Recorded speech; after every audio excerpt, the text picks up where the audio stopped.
Israel, the only democracy in the Middle East. Jerusalem, the most hotly contested real estate in the world. Judea and Samaria, condemned by the world as the West Bank. You'll not see it in the media. Journalists try to hide it. Real stories about real people, fathers, mothers, children, families. These are the people of the heartland of Israel. Your journey with them continues with the Joshua and Caleb Report. Stories from the heartland of Israel.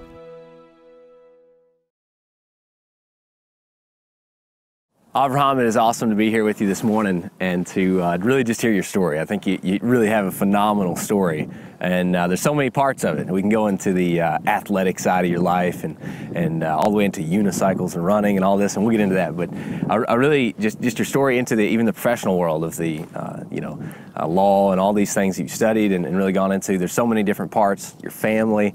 There's so many beautiful things that we really want to hear about.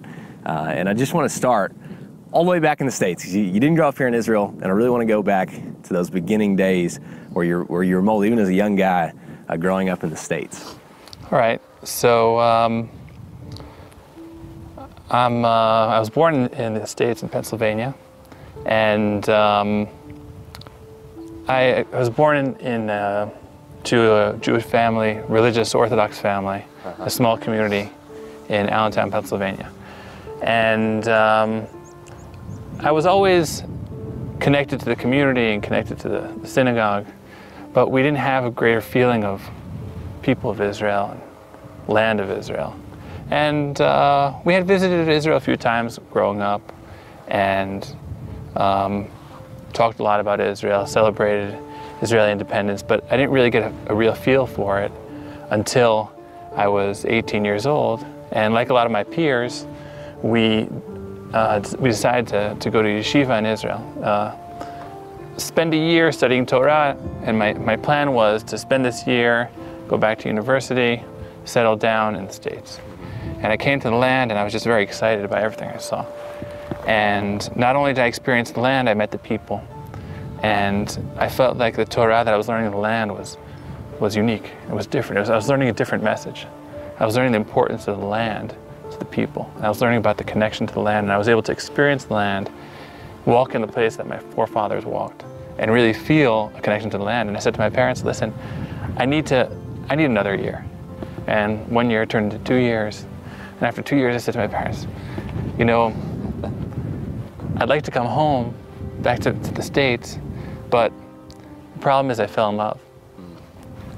And what do you mean you fell in love? Like a 19-year-old kid falling in love? I said, yeah, I fell in love with the land. So we made a decision that I was going to go back to the States, get a degree in college, and I took it upon myself to get back to Israel as soon as I can. And after getting the degree, I moved here, got married, and we started setting up a family here in Israel.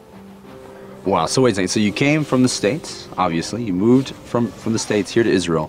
The thing is I'm curious to ask is, what was it that made you so connected to the land? Like, it was something that had to change. Obviously, you grew up in the U.S., and I'm sure you probably, sang our national anthem in the U.S., and you're very patriotic to the country, but then something switched automatically when you came here to the land of Israel. What happened there? Well, it's really hard to sum it up, and, just talking to you here, because it was just a lot of experience, a lot of meeting the people, being here, and learning about the land, and seeing what was happening, and seeing the fact that it's the land of the Jewish people. The Jewish people were meant to be here. And I said to myself, I've been praying all my life, and in our prayers we talk about returning to Zion, asking God to return His presence, building the temple.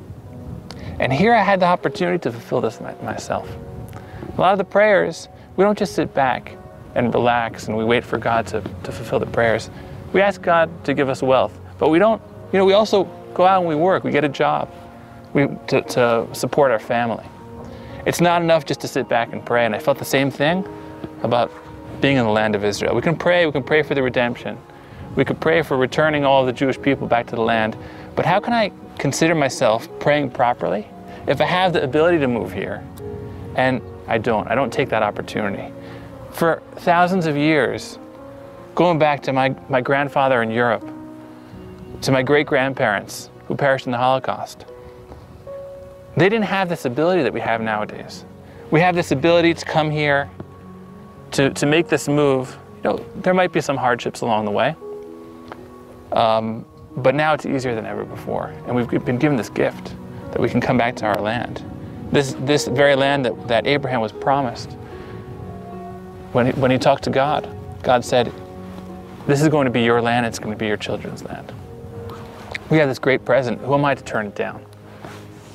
Wow, that's incredible. So when you made the decision to come, there had to have been like a transition period there. Was there people that were anti you coming to the land? Like, I mean, were your family, was your relatives, was your uncle was saying, man, you're just totally nuts? Mm-hmm. Well, I guess, you know, my parents considered themselves Zionists and, you know, supported Israel financially, and they were always very happy when the neighbors' children moved to Israel. But this here now, it really hit close to home, because I was one of 3 boys, and I decided that I got to move. I got to live somewhere else, and it's difficult to move 6,000 miles away. So were you always the adventuresome one out of the brothers, or kind of the one? I guess before studying in Israel, I was just excited to have this new experience, to try it out. I wasn't planning on staying, but after being here and after tasting and learning about it and understanding what Israel is and what it means to us, and our connection, our deep connection to the land, and the fact that our prayers were being fulfilled before our eyes. 1948, there were 600,000 Jews here, and now we have over 6 million Jews. And that's only because of decisions made by people to actually come here. Wow, wow, wow. So Naomi's also from the States, your wife, correct? And so yeah. Did she come with you, or did you marry before you left? Or? Yeah, we met each other while we were both in college in New York. And Naomi was kind of pessimistic. She said, you know, I'm here in the States and I'm planning on going to Israel. I might meet someone, but I really got to be careful because I want to meet someone who is interested and excited about Israel and is going to move there. So we got married, and a month and a half later, we made the move. Oh, wow, that's incredible. So you came to Israel. Where'd you go first as soon as you came here? So we were living near Ashdod, in the coastal plain. We spent a few years there. I was in the army as well, and I was also studying. And we made a decision that we were going to set up our family and build a household here in the Shomron. And we checked out a lot of different communities in the Shomron, and we ended up in Har Bracha. So what would you say was the most challenging thing that happened to you in regards to, maybe not say happened, but what was the most challenging thing into integrating yourself into coming here to the land? Because I know a lot of Americans have a hard time really settling down here in Israel, it seems like sometimes. Well, I think there are really 2 things. One is the language. We grew up in an English-speaking house. We had learned Hebrew as sort of a textual language, something that we prayed in Hebrew and, you know, read texts and read the Bible. But as a spoken language, it's kind of difficult. So for my wife and I, we're in an environment where most of the people around us spoke Hebrew, luckily, because that forced us to learn language. So we learned the language. We can converse very well now, and now our kids don't have to go through that same struggle that we did. And I think another thing is the mentality. There's a little bit of a different mentality here than growing up in the States. Here is people come from all over the place. In our community, we have people that are from Russia, Ukraine, France, Ethiopia, Morocco, United States, Canada. People came, and we have also native Israelis that have been here for many generations. It's really a melting pot of Jewish people coming from all over the world, and we see the prophecies being fulfilled. We see the fact that there's an ingathering of the exiles and establishing this community. When I came to this community here in Har Bracha 11 years ago, there were about 100 families. Now we're over 350. It's come to the point where I can walk down the street, I don't know who's a guest, I don't know who lives there, because people are moving in all the time, and it's already like a city. I can't keep track of everyone who lives there. Mm-hmm. So along with the Hebrew thing, though, do you have it when you're speaking to somebody that you automatically can know whether they're formerly American, or do you still have that American accent? Yeah, sure. I mean, I grew up with speaking English, and I can't say certain letters in Hebrew properly. So as soon as I start talking in Hebrew, people automatically know that I'm American. Some people think that my wife is French because her accent's a little bit better than mine. Really? That's really cool. So it's like you're asking something in Hebrew, and all of a sudden they'll answer you back in English, and you go, oh, what was that? It's like because they know you're. Because I've heard a lot of Americans have a hard time not speaking to other Americans in English. Like, it's because that's kind of like your mother tongue or whatever. But there's definitely a movement here, and I guess, and obviously it's not a movement, it's an identity in the Hebrew language here in Israel. And I think that's something I want you to kind of share a little bit more on, because I think that's something that I know I'm definitely interested in, is why is Hebrew so important, and why is it so important as far as the restorative process for the land of Israel, is for the Hebrew tongue to be spoken here? Well, I think that there are really two things. I think Hebrew is one of the things that unites us as a people. That people are coming in from all over the place. You know, I have friends who grew up speaking Amharic, which is the language of Ethiopian Jews, and other friends grew up speaking Russian, and other friends grew up speaking Hebrew. And we all come here together, and we have one common language. We can all converse in this language, and it brings to the unity of the Jewish people. Secondly, maybe even more importantly, it's the language of our texts. It's the language of our Bible. And I always, I'm very connected to the language. And sometimes, as you guys know, I'll read the translation of the Bible, and I'll look at the original, in the original Bible text, and I'll say, wait, but that's not what it says. So someone put their fingerprint on it. Someone changed it to modify it to English. Any translation you get is going to be imperfect, because it's not going to have all the nuances that this original has. And the fact that everyone here in the land is speaking that language, it gives us a new connection to our Bible that we didn't have before. Well, I've heard say that a lot of words, like in the Hebrew text, there's like 50 English words you could possibly translate that into. And so it's like when you think, if you read one Hebrew word and this could be translated into 50 different English words, it's like, what is our Bible really saying to us? Like, we need to learn the language of heaven, I guess, to say. I mean, yeah, on a mystical level, we believe that Hebrew is the language that was used to create the world, that God spoke and created the world, and there were a number of speeches, a number of words that God said, and the world is created. We see the power of this language. And a lot of languages stem from the Hebrew language. Wow, that's incredible. So hey, let's speed this up a little bit.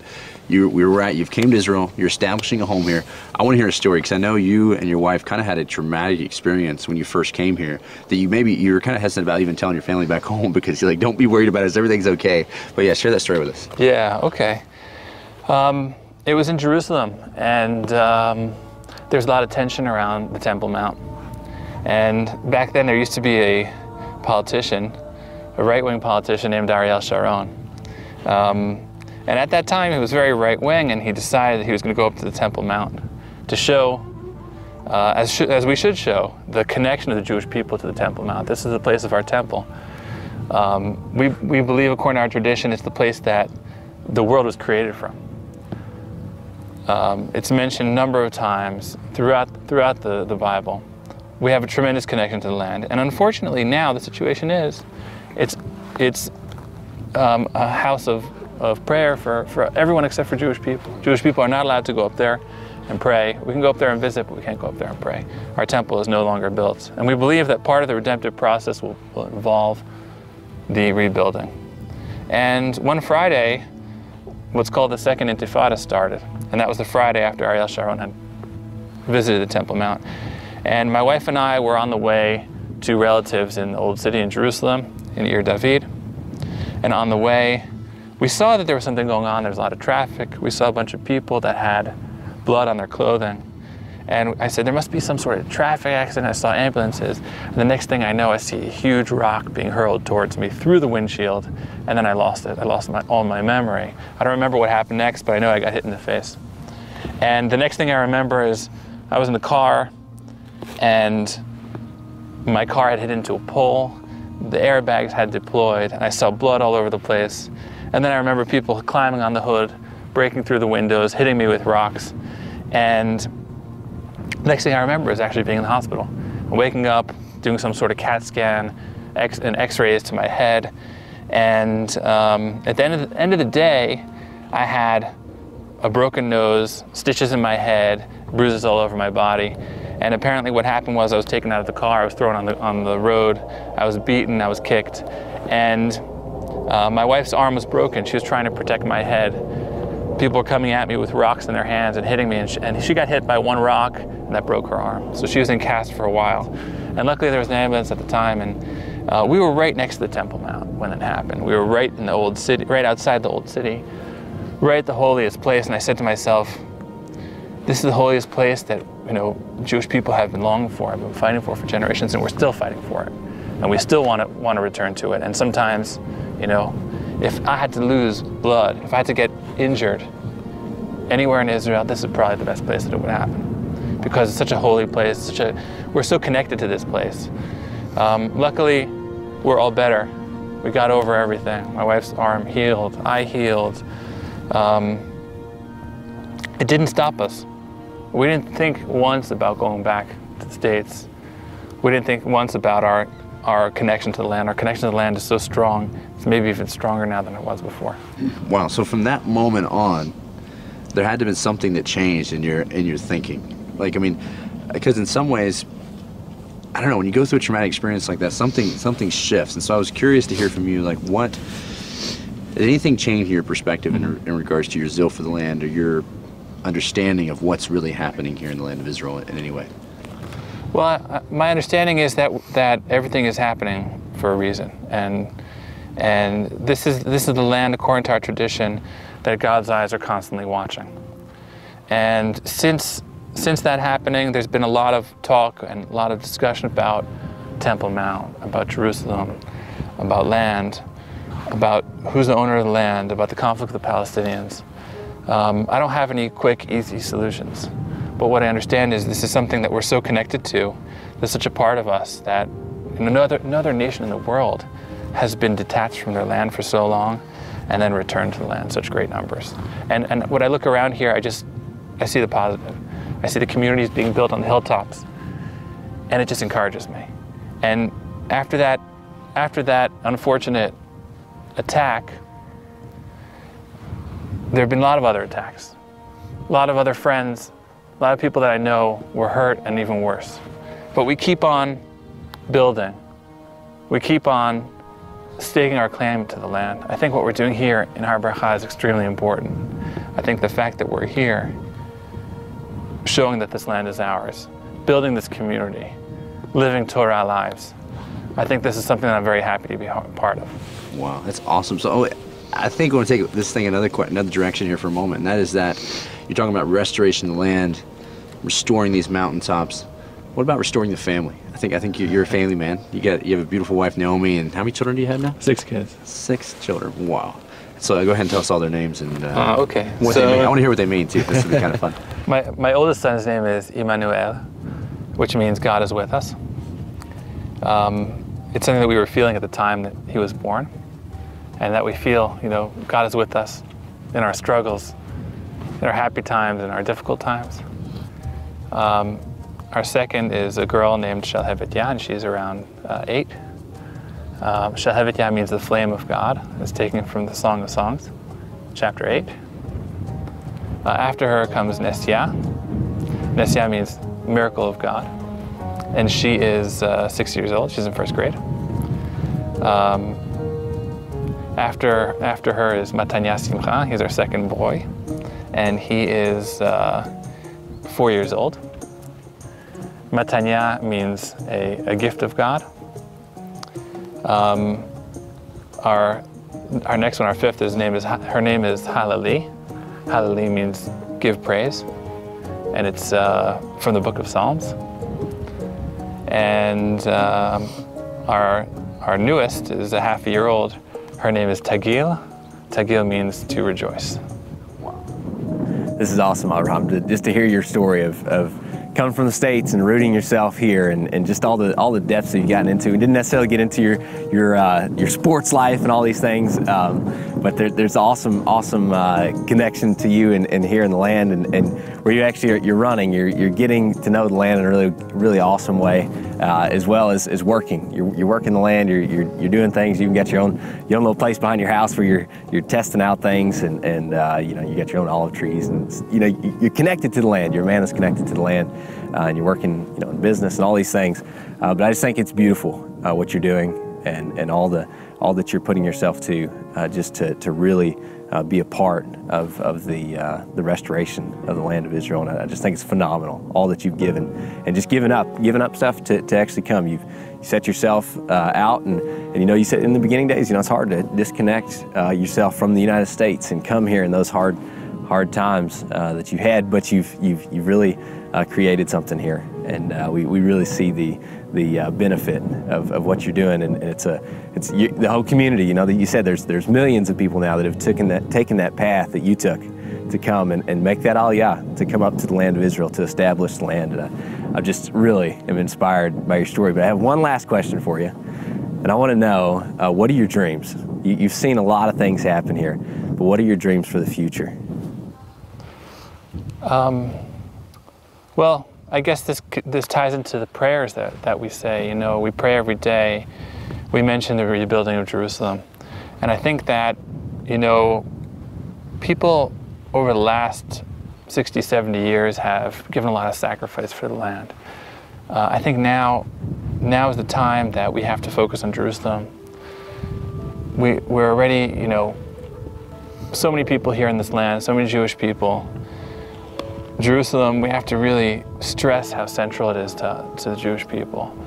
And when I say Jerusalem, I mean ancient Jerusalem. I mean the Holy Temple. I mean all of Jerusalem.